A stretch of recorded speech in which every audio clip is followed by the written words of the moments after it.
Ջան,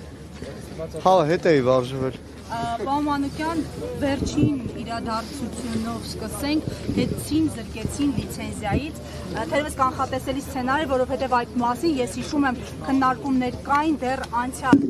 տարի, երբ հանրենտարացիներ կարգավորող հանձնաժողովի նախագահն էր փոխվում եւ ընտրվում էր Մեսրոպ Մեսրոպյանը ԿՊ-ի առաջարկությամբ, ես հիշում եմ, որ ընդդիմադիր պատգամավորներ եղան, որոնք ուղիղ հարցադրումներ հնչեցրին հետի հետ կապված մտավախությունների առնչությամբ, այն ժամանակ Մեսրոպ Մեսրոպյանը հերքեց, ասեց ինչ խլել, ինչ բան, նման օրակարգ չկա, իսկ օրակարգը պարզվեց կա։ Մեսրոպ Մեսրոպյանը եւ բոլոր ԿՊ-ականները շարժվում են իրենց շեֆի այնօր ազգային ժողովում իմ տված բնութագրի ուղով bez отчетник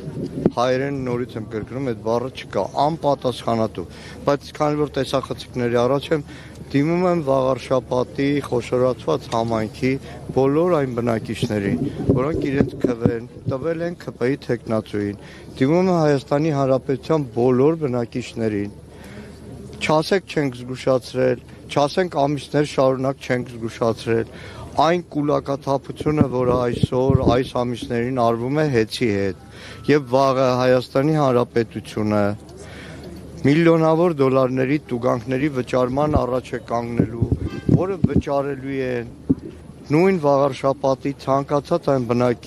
բնակչի զավակ, որը քվե է տվել ԿՊ-ին եւ ապագա այն բոլոր բնակիչներ, որոնք մտքի մի ծայրով անգամ մտածում են ԿՊ-ին ու Նիկոլին ձայն տալու համար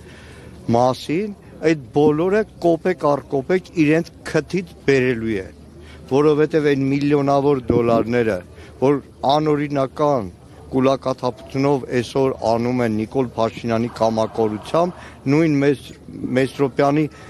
չի հասկանում այդ մարդը, որ իրեն արդեն ամիսներ շարունակ որպես ստրուկ տրաֆիկի զոհ փուրն են տալիս։ Օրենքը փոխեցին, որ մենակ Մեսրոպյանի ստորագրությամբ կարողանա որոշում կայացնել միլիոնավոր դրամներ աշխատող Ռոմանոսին նշանակելու, այսօր դա ու հետակա բոլոր քայլերը, վաղը բոլորը չկմեղանալու են, բա գնացեք այն հրազդանցի հարիվից պահանջեք, մենք ինչ կապ ունենք, բայց բոլորը պատասխան են տալու, բայց այստեղ կուզեմ հատուկ մատնանշել, որ ճիշտ ասած երկար ժամանակ ԱԱԾՄ կուսարանում են Գառիկե Դանելյան սրբազանների մոտ ենք դուրս եկան նոր լուրերով տեսա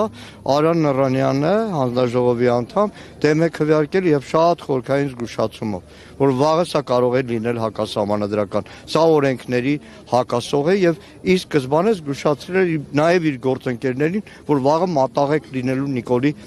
ձեռամբ Դուք վերլուծել եք արդեն հասցրել եք թիմով անձնապես նաև վաղարշապատի ընտրությունների արդյունքները, հա, այսպես ասենք, գնահատել, ինչով էր պայմանավորված, որ այնուամենայնիվ մեծ թվով ընդդիմադիրներ էին առաջադրվել, տարբեր ուժեր էին պայքարում, բայց հաջողության հասավ քաղաքացիական պայմանագիրը եւ այսօր տեսանք նաև Նիկոլ Փաշինյանի գրառումը, որ ըստ էության վաղարշապատցիներին ասում է շնորհակալություն, մենք արդեն Էջմիածնում կարող ենք Բեհարանի հետ կապված հստակ գործողություններ անել։ Նայեք, դեռ ամբողջական շատ վաղ է գնահատել, իսկ առավոտը ժամը 4-ին եմ երևի տուն մտել առավոտվանից գործերվել, բայց մի քանի արձանագրում անենք։ Նախ կոմբիկերվի մասնագետ սեփական կնքողերն ուրացող, ոնց որ ԿՊ-ում շատերն են, չէ, ուրացեք կնքահայերին, քավորներին, Գևորգ Պապոյանին ուղեղի ծայրը չի ասում ջախջախիչ բառը։ Դեռ ավելին այնտեղ շատերը որ օգտագործել են այդ բառը, օրինակ տարածքային կառավարման նախարար, որ պարտադրես ասես ուրացող ջախջախիչ բառի բացատրությունը գրի չի հասկանա։ Բայց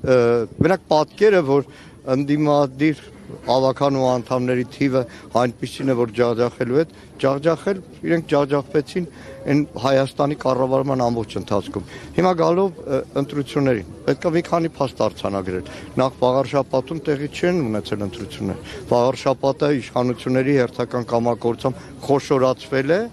եւ Արգիշտի Մեխակյանի ծննդավայր բազմաթիվ հարակից գյուղեր ընդգրկվել են դրանից հետո մի արձանագրում պետք է անել նախ հաղթանակ դաշինքի, որը դաշնակցության եւ մեկ այլ կուսակցության Սևակ Խաչատրյանի գլխավորությամբ դաշինք էր ձևավորել ինքնին շատ մեծ արդյունքներ էր ցուցաբերել։ կան նաև հաջողություն Մայր Հայաստանի կողմից, բայց այո, նաև պետք է հետևություններ լինեն եւ արդեն նկատում եմ առավոտվանից շատ-շատերը դատողություններ են անում, որ սա նաև դաս պետք է լինի ձայների չփոշիացման, հետագայում քաղաքական գործունեության, հետագա բոլոր գործընթացներում ավելի կոնսոլիդացված մասնակցության համար։ Այսքանը երևի, շնորհակալ եմ։ Քանի որ եղել է կայացում մեկուսարանում, երկու բառեր մեր սրբազանների մասին, ինչ եմ փոխանցել։ Կամք ոգի, բնականաբար նաև իրենք վերլուծում են այն ամենը, ինչ որ երեք էր կատարվել նախորդ օրերին, մտքից այրով նաև զգում է այդ ցավը, այդ հուդա դարձած մի քանի նախկին գղերականների հուդայության, որովհետև ճակատագրի քմաճիկով մեկը Բաքրատ Սրբազանի առաջնորդած թեմից էր, իսկ Միքայել Սրբազանը, ինչպես գիտեք, ձերբակալվեց, բերման ենթարկվեց նույն այն ժողովին, կոչվում է քահանայի ժողով եւ ինքը որպես ավագը ղեկավարում է այդ քահանայի ժողովը, բայց իրենց վճռականությունը, իրենց կամքը Բաքրատ Սրբազանը հատուկ պարբերաբար ուզում ասի, այն Պողոսյանը քնչական պետը պետքա անպայման ապացուցի, որ Բաքրատ Սրբազանը իր ձեռագրով գրել է ահաբեկչություն։ Ինքն էլ ասում է ամեն անգամ դալիճում խոսում եմ դրա մասին, հաջորդ օրը կանչում են արձակնության, երևի վաղ էլի կանչեն արձակնության։ Շնորհակալ եմ։ Հարգելի հետևորդներ, մենք զրուցում ենք ազգային ժողովի պատգամավոր Գեգամ Մանուկյանի հետ։